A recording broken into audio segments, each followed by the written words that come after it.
The wind outside howled like an anguished spirit as rain beat against the windows of the old Victorian house. Inside, Emma sat on her bed, her phone clutched tightly in her trembling hands.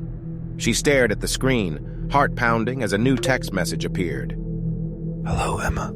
Just wanted to remind you that I'm always watching. I'm your favorite stalker." Emma's breath caught in her throat. She'd been receiving these eerie messages for weeks now, always from a blocked number. At first, she'd dismissed them as pranks, but the messages had grown more sinister, more personal. They hinted at details only someone close to her would know. "Who are you?" she typed, her fingers shaking. Seconds turned to minutes, and then her phone buzzed with another message. "Oh, Emma, don't play coy. You know exactly who I am. I've seen you through your window. I've watched you sleep." Her heart raced, and panic welled up within her. She glanced toward the window, half expecting to see a face pressed against the glass, but there was only the relentless rain and the darkness of the night. Emma's mind raced, and she texted her best friend, Sarah, recounting the disturbing messages she'd been receiving. Seconds later, Sarah's response came in. "That's seriously creepy, Em. Do you think it's just a sick prank?" Emma bit her lip, her fingers hovering over the keyboard. "I don't know, it feels too personal. And how would they know I've been sleeping?" "Maybe someone's been sneaking around your house?" Sarah suggested. Emma's heart sank at the thought. She lived alone with her parents, and they were both away on a business trip. The creaking of the old house seemed louder now, the shadows more menacing. The phone buzzed again. "I see you've been confiding in Sarah. That's cute. But remember, Emma, secrets aren't safe from me." Terror clenched around her like a vice. She'd had enough. She called the police, her voice shaking as she explained the situation. They promised to send a patrol car by to check on her, but until then, Emma was alone. With the phone clutched in one hand and a baseball bat in the other, Emma crept through the dimly lit hallway. Every creak of the floorboard sent shivers down her spine. She couldn't shake the feeling of being watched, of someone lurking just out of sight. As she passed the living room, her phone buzzed again. She checked the message, her heart skipping a beat. "Going somewhere, Emma? Don't worry, I'll be right behind you." Emma's breath caught in her throat. She felt a wave of nausea wash over her as she realized that whoever was sending these messages might actually be inside the house with her. She tightened her grip on the baseball bat, her knuckles turning white. She continued moving, one room at a time, checking every nook and cranny. The minutes stretched on like hours, each shadow a potential threat. And then, as she reached the last room, her bedroom, her phone buzzed again. "Turn around, Emma." She spun around, the phone illuminating the dark hallway.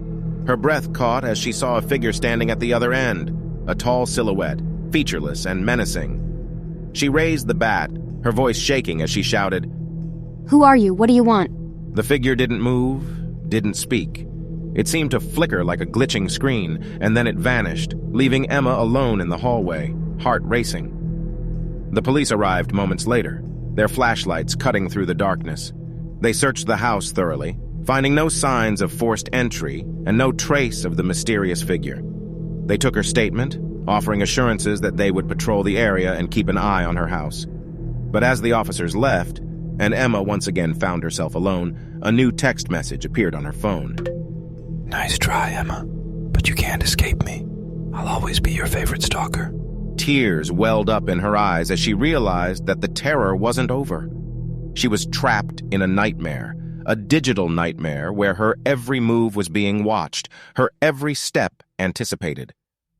As the night stretched on and the rain continued to fall, Emma huddled in her bed, clutching her phone like a lifeline. The darkness outside seemed impenetrable, and the thought of what might be lurking in it was far more terrifying than any ghost story. For in the age of technology, even the sanctity of one's home was no longer a safe haven from the terrors that could be unleashed through a simple text message.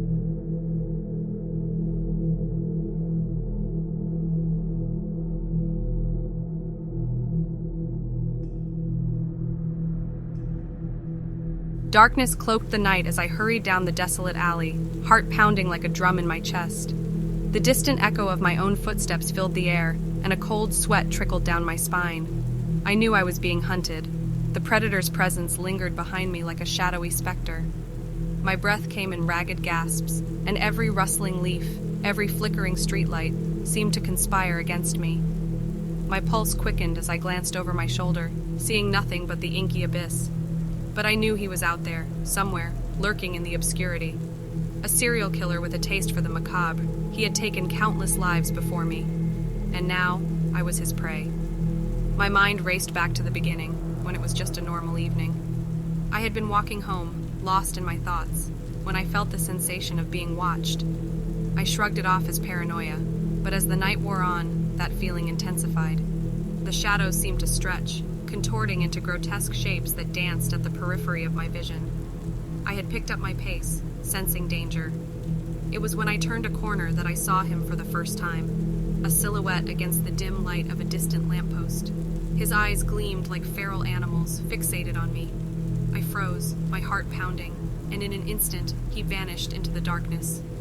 Fear gripped me, and I sprinted down the nearest alley, my instincts screaming at me to escape. Now, as I stumbled through the maze-like streets, I could feel his presence drawing nearer. His laughter, haunting and mirthless, echoed through my mind like a cruel taunt. I dared not look behind me again. The thought of meeting his gaze was too much to bear. I rounded another corner and collided with a pile of discarded trash, sending a cascade of debris crashing to the ground. My heart skipped a beat, and I clamped my hand over my mouth to stifle a panicked scream. Every sound I made was a beacon for him, guiding him to my location. I had to remain silent, to become invisible. Minutes stretched into eternity as I huddled in the shadows, trying to control my frantic breaths. A low chuckle whispered through the air, and I realized with a sickening certainty that he was playing with me, toying with my terror before he pounced. The realization ignited a spark of anger within me, anger at being reduced to a helpless pawn in his twisted game. Gathering every ounce of resolve, I decided to take control. I couldn't wait for him to find me. I needed to confront him, turn the tables. With my heart pounding in my ears, I stepped out of the darkness and faced the unknown, prepared to face whatever horrors awaited. The world seemed to hold its breath as a figure materialized in the shadows before me. He was tall and gaunt, his face a canvas of wicked glee. His eyes bore into mine, devoid of any humanity, as he extended a gloved hand. My throat tightened, but I refused to let fear paralyze me any longer. I took a step forward, my voice trembling but defiant. "Why?" I demanded, my voice cracking with a mixture of fear and rage. He smirked, a chilling grin that sent shivers down my spine. Why not? We all play a role in this dance of life and death. His words hung in the air like a curse, and before I could react, he lunged at me with a knife glinting in the dim light. Instinct took over, and I dodged his attack, stumbling backward as I fought to keep my distance. Adrenaline surged through my veins, sharpening my senses and fueling my determination. We circled each other, the predator now becoming the prey. The roles had reversed, and I refused to let fear dictate my actions any longer. With a surge of courage, I charged at him, grappling for the knife.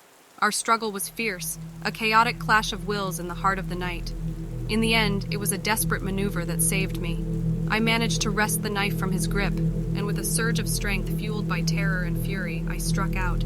His eyes widened in disbelief as the blade found its mark, and his body crumpled to the ground. Breathing heavily, I stared down at the lifeless form before me. The once powerful predator was now nothing more than a broken shell. The night was quiet, the darkness seemingly holding its breath, as if acknowledging the end of a sinister chapter. As dawn's first light began to break, I realized that the chase was finally over. The terror that had gripped me was replaced with a chilling calmness. I had faced my fears head-on, and in the process, had become something more than just a victim. I was a survivor, a testament to the strength that can arise from the darkest of circumstances.